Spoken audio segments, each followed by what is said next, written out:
Judging from experience, we see beginners always make the same mistake when it comes to overhead pressing with the kettlebell. But before I show you what this mistake really is, I want to give you a gift. A free kettlebell workout course for 30 days. Check the first link in the description. Grüezi miteinander, Gregory von Lebe Stark here. When it comes to overhead pressing with the kettlebell, you have to know the basic rules of what your forearm, your elbow, and your shoulder can do. If you don't understand the proper mechanics, your press will always be suboptimal. Now granted, when you are starting out, it requires a lot of brain power. You have to think about the elbow, the rotation, your shoulder, so on and so forth. But the more you do this exercise, the more you progress, the more automated it becomes. So don't worry. In the beginning, it requires some RAM, but in the end, it'll be an automated process. So here's the mistake most people do when they start pressing. Watch this.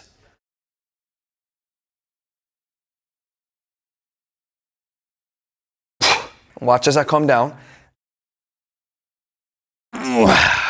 When it comes to pressing with the kettlebell, think about boxing. When you are guarding yourself, arms are close to the body and forearms are close to your chest area or neck area. As you move with the kettlebell, swing, press, jerk, whatever have you, and you move in that line of direction, always think about an imaginary middle line. And this is where everything moves through. Granted, there is a possibility, just for a side note, to do a so-called side press, where you move your elbows out. But now we just want to focus on the proper way to do it and not this variation. So let me show it to you without any weights first. Elbows connect with the body. I imagine I have two kettlebells wrapped around my wrist. Now as I press them up, watch what happens. Elbows stay close to each other.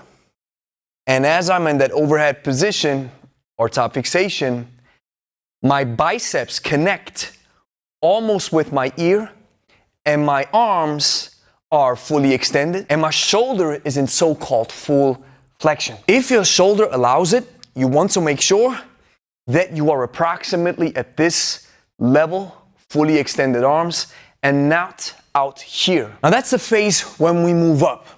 Now what do we do when we move down? We follow the same principle. Now as I keep my arms extended, watch what I do. Boom. You see, I move in that middle line. It's almost like you want to elbow somebody over the head. We stay close. We don't flare out. So how do I do this actually? There's a couple of things that you can do with your arms. Watch this. The first thing that you can do is rotate your forearm, okay?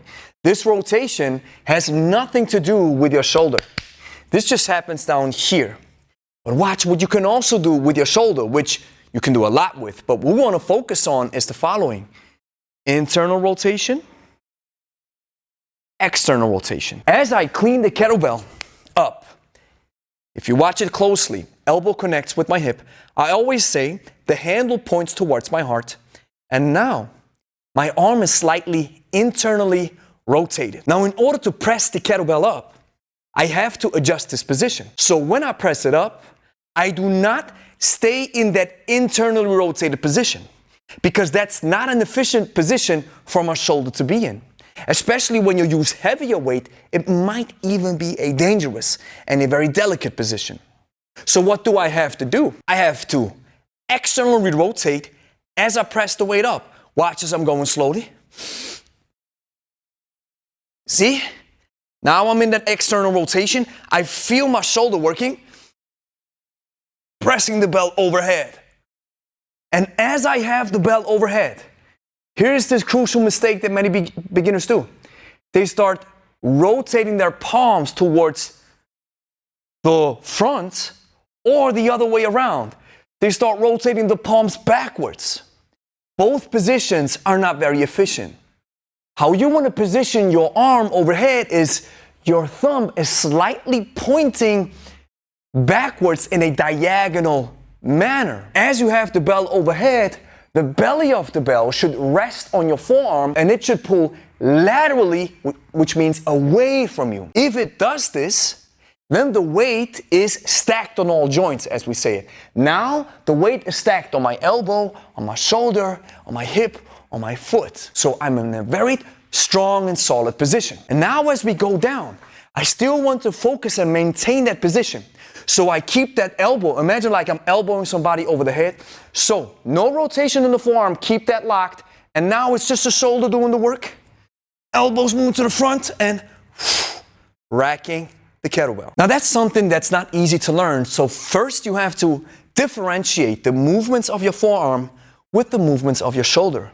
Do this weightless. And as soon as your brain makes the connection with this kind of movement, I'm exaggerating now, with this kind of movement, then you are prepared for the weights. And as you press the weight overhead and come back down, do the following tip that I've heard from Ed Cohn, the 10-second rep, which means you go in super slow motion. Super slow motion allows your body and your brain to course correct mid-flight if something is wrong. So as I'm pressing the weight up, breathing in, building up tension.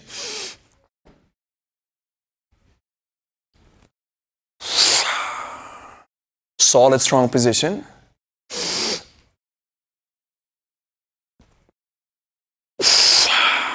And understanding this maneuver, how your arm has to move, is so important. Because when you start push pressing it, and dropping it quickly or jerking it,